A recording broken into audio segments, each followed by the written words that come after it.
Good morning, children.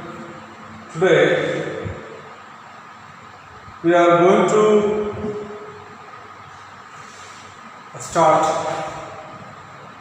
a new chapter in class 11 biology, that is photosynthesis in higher plants.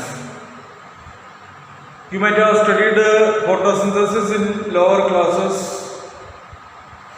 It is the process whereby the green plants synthesize food by using carbon dioxide, water and sunlight. This is one of the most important anabolic process that happens on the earth by green plants, which synthesize the food for the rest of the organisms. And it is the only process whereby oxygen is produced, synthesized and released as byproduct. So in short, we can say photosynthesis has great significance in the life, supporting life on the earth. The first reason, this is the only process whereby the food is synthesized for the rest of the organisms on the earth. Food is synthesized by the plants for the rest of the organisms, for the entire organisms, it is synthesized. As you know, glucose is the primary food that is produced. Later it is converted to sucrose into starch and gets stored in plants as the storage food. Now, the second importance is that this is the only process whereby the oxygen is synthesized for the entire organisms to breathe or respire. This process has another importance, third importance, that is by this process the carbon dioxide is being utilized or absorbed by the plants, thereby reducing the amount of carbon dioxide in the atmosphere and increasing the oxygen level in the atmosphere. So, green plants are called nature's purifiers, nature's lungs, they absorb carbon dioxide and releases oxygen. So there are 3, 4, 5 significance we can list out like this. So in short, we can understand that photosynthesis is the reaction in which the food is synthesized, the oxygen is generated and the nature get purified, the atmosphere get purified, and we are now suffering what is called greenhouse effect or global warming. And this is caused due to the main problem of deforestation. You know, human beings cut down the trees on large scale. As a result, the number of green plants, number of trees, the forest cover on the earth get damaged and reduced.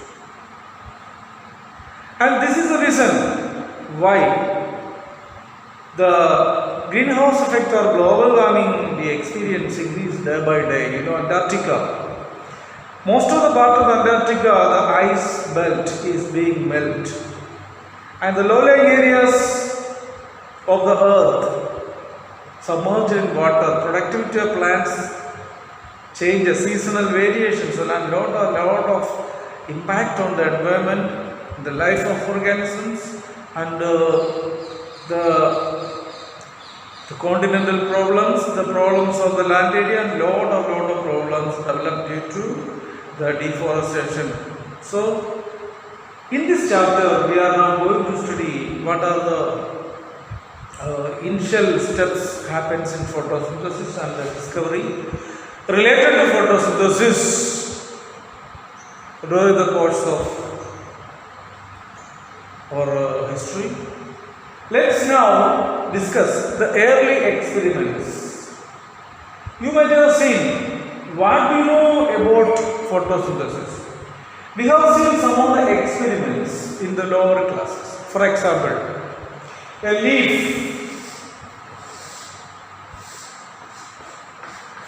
which is covered by a black paper.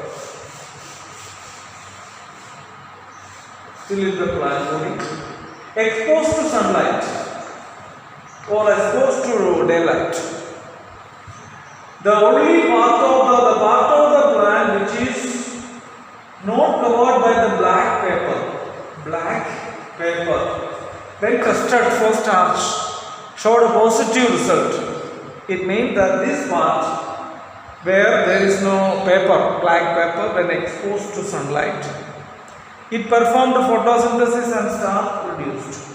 On testing for starch using iodine, it showed a blue-black color. And this area, no blue-black color. These are the experiments you have studied.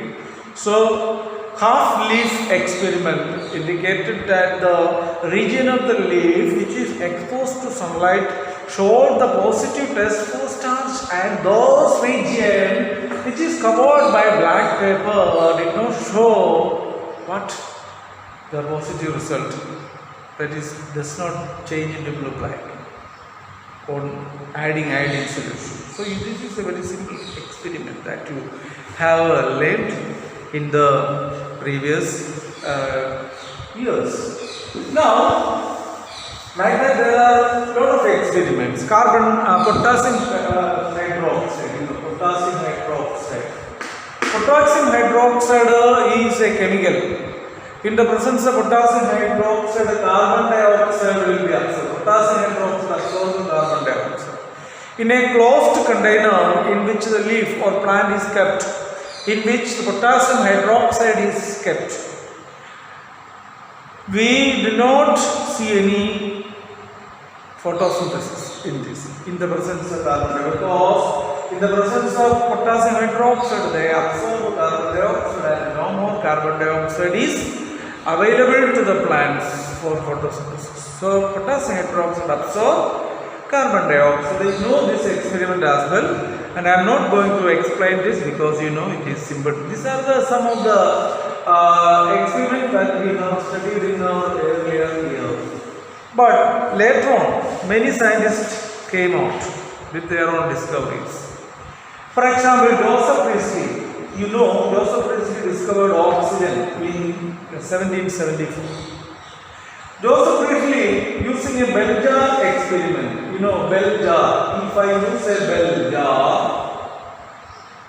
inside the bell jar, if I am keeping a candle, burning candle, okay, in a closed bell jar, which is airtight, no air will enter inside.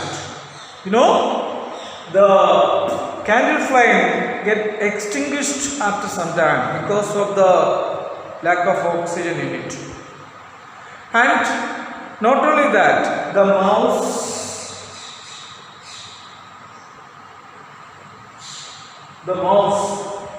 in this bell jar also get died. So this burning candle and mouse fouled the air by absorbing oxygen for burning candle and the respiration by the mouse. The oxygen inside the bell jar, closed bell jar, get exhausted, get finished up, thereby fouling the quality of air inside the bell jar.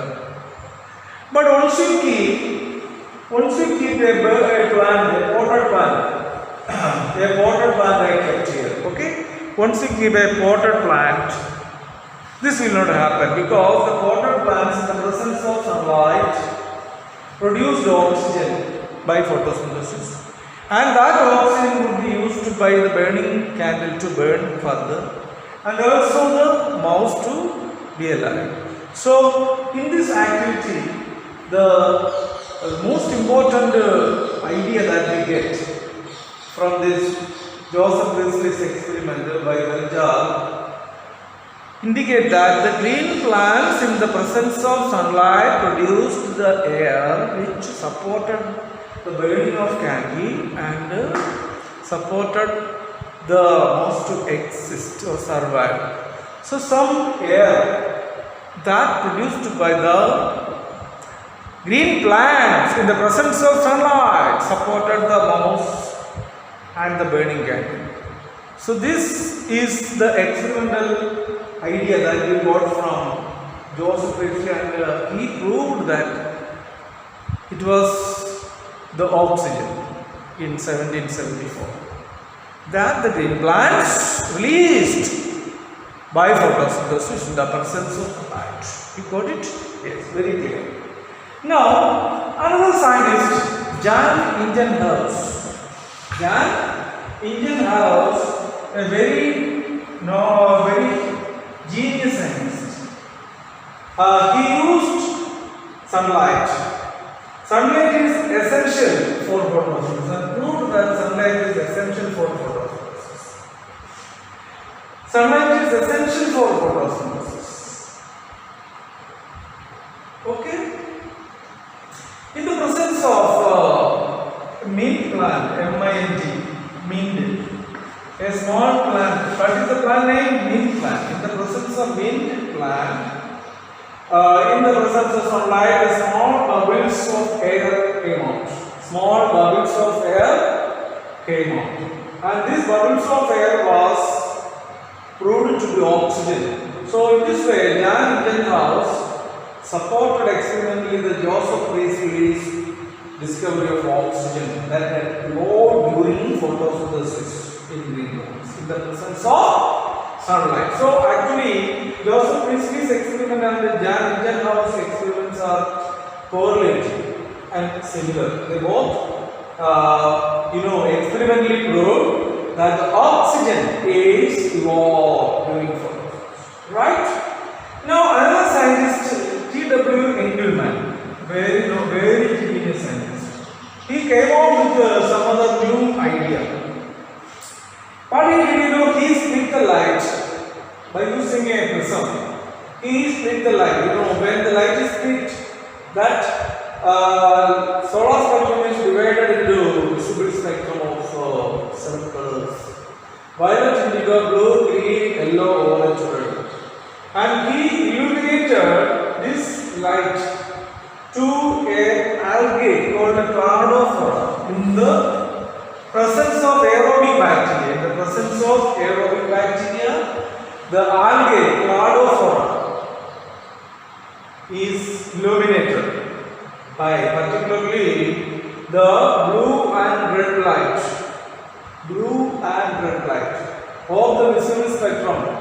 He illuminated this blue and red to the cladophora in the presence of aerobic bacteria.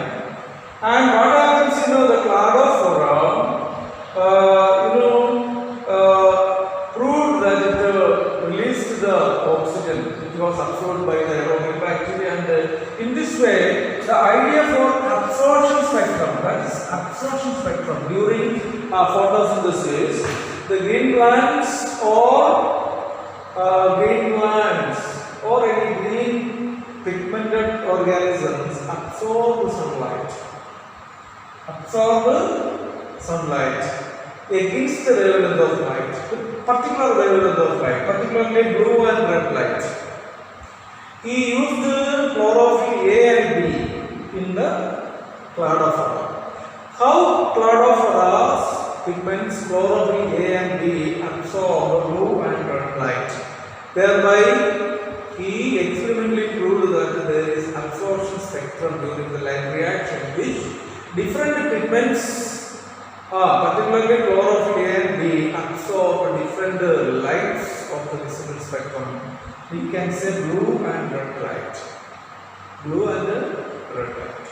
So, blue and red light is supported photosynthesis, and this is the two important light of the visible spectrum that support, that promote the photosynthesis light reaction, and this is what is called the absorption spectrum. Absorption of light, different light by different pigments.